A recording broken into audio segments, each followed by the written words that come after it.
out of the 1.2 million people who were, who died either by execution, starvation, or disease, malnutrition, all of that, about a third of them were intellectuals, artists, writers.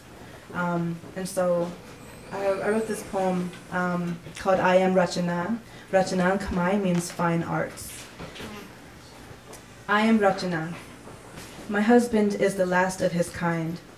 The others were found out by Ankar early on, taken beyond fields to black holes, dark corners of temples, some say, to Ratanakari, then thrown into Laos, some say. Nobody can know they were our friends, not now, not in year zero. Now alone, my husband can't help his research. I hear him in secret, a pointed stick, lightly scratching peeled bark, swirling ashes from under the cooking pot. What he writes, he memorizes, erases, recites the next day. His song of labyrinth steps when a comrade passes our hut. How is it? They have the many eyes of a pineapple.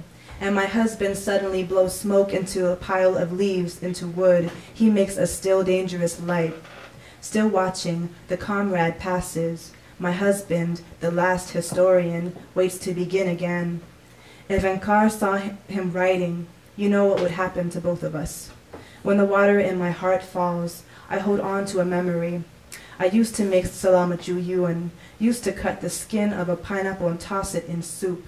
But each night is a small cup of rice, and not often a potato I cannot save or grow. Thank you.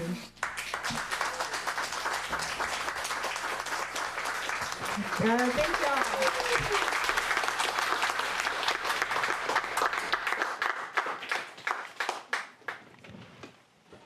Turn it up. Yeah. Buy some books. Yeah, bye.